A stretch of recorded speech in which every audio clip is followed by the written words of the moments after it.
And now I'd like to turn it over to Sarah Adams for her talk. Thank you. Thank you. Hasn't everyone been wonderful tonight? So many great things to share. So it's my joy to be here as well and share some stories and insights.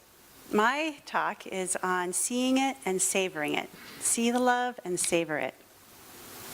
So as you've heard tonight, it's really love is the essence of the universe. It's the stuff and substance of all there is. If God is all there is and God is love, then love is all there is.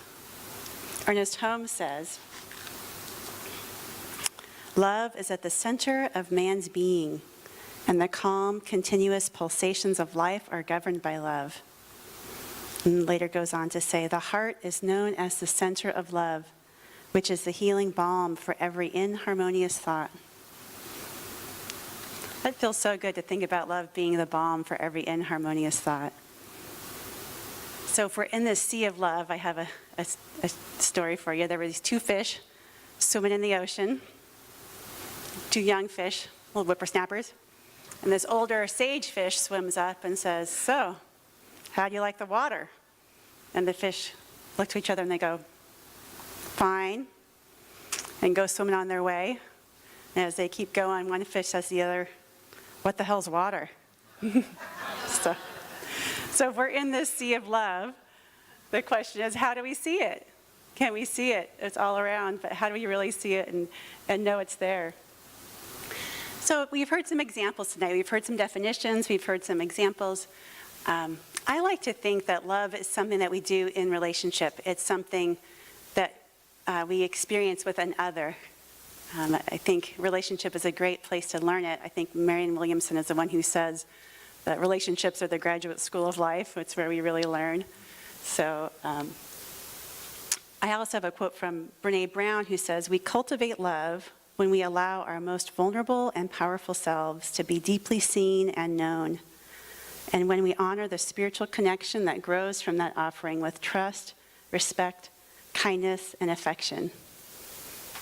So there's something about seeing it in relationship to another, being loved and loving someone and being loved in return.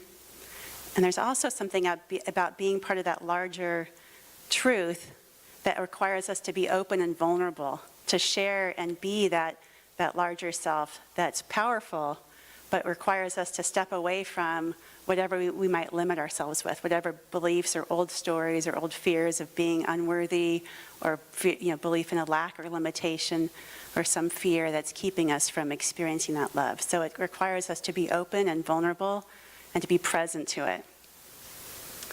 I also have a story from Thich Nhat Hanh, who has a good example. He created a practice called the hugging meditation. Has anyone heard of this, hugging meditation? So Thich Nhat Hanh is a Buddhist teacher and author, and he says, when we hug, our hearts connect, and we know that we are not separate beings. So he tells a story about in 1966, he was taking a friend was taking him to the airport in Atlanta. He's going to fly back home. And as they were saying goodbye, she asked, "Is it all right to hug a Buddhist monk?" And he thought, in my country, we're not used to expressing ourselves that way. But I thought, I'm a Zen teacher. That should be no problem for me. So he said, "Why not?" And so she hugged him, and he said he felt quite stiff. And while on the plane, he decided that if he wanted to work with friends in the West, he'd have to learn the culture of the West. So he created the hugging meditation. So according to the practice, you have to really hug the person you're holding. You have to make him or her very real in your arms, not just for the sake of appearances, patting him on the back to pretend you're there.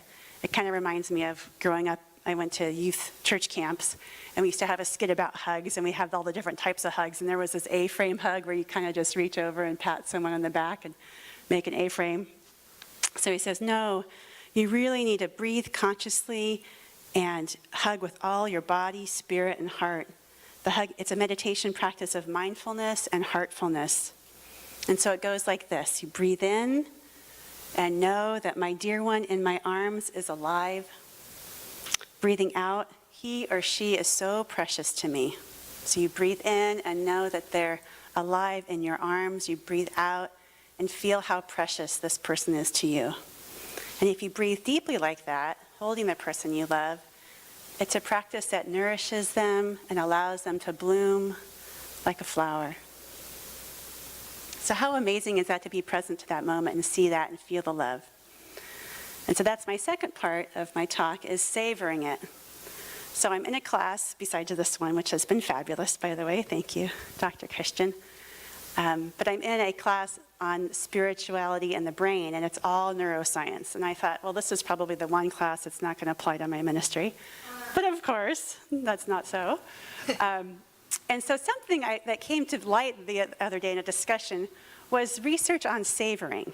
And so there's research that says if you experience something like an epiphany or a moment of transcendence or feeling part of that greater whole, belonging to that greater love, if you experience something like that, it actually physically changes your brain.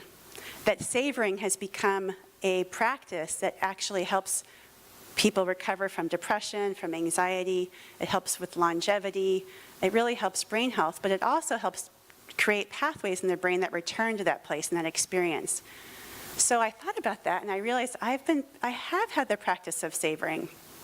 And I remember a time when I was caught up with this situation at work, and this one person really got my goat. For whatever reason, it just triggered my defensiveness. I was absolutely certain I was right. Has anyone had that experience, or am I the only one who's completely sure you're right?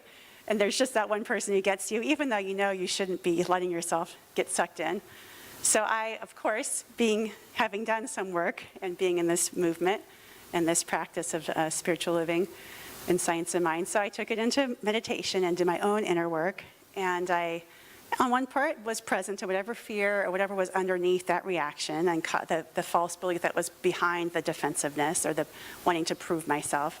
But the other part of my meditation, I started to touch in on the felt experience of love. I felt sometimes just a glance or a glimmer of, kind of like on a carpenter's level, there's that bubble in the middle, and I would get there for a moment and then kind of slide off. But I could be in that moment of feeling belonging, of feeling a part of that larger sense of loving presence, and just felt that in my being. And so I would try to return to that in my meditations and just savor that. That's what I was doing, is really savoring that. And it came to be that I was more interested and more attracted to that feeling of the felt sense of love and belonging than I was attracted to being sucked into the drama or the pain of that defensiveness in that situation. It reminds me of a saying from one of my old teachers, Reverend Michael Beckwith. He used to say, the pain pushes until the vision pulls. And so that experience of feeling that felt presence of love and belonging became stronger and stronger and pulled me in that love direction. So that's the point of savoring, and it's great to know that there's some neuroscience behind it that backs it up.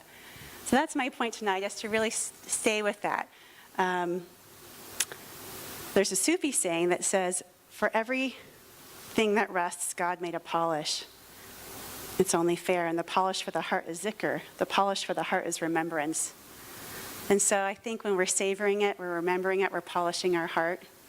So that's what I want to leave us with tonight, is just, you've had different examples tonight of touching into whatever that felt experience is that touches you into love, whether it's with a relationship of a loved one or a pet or an experience you've had, something that touches in that place of love, and just savor it, let it polish your heart, and be present to that. So that's what I leave you with tonight. So thank you.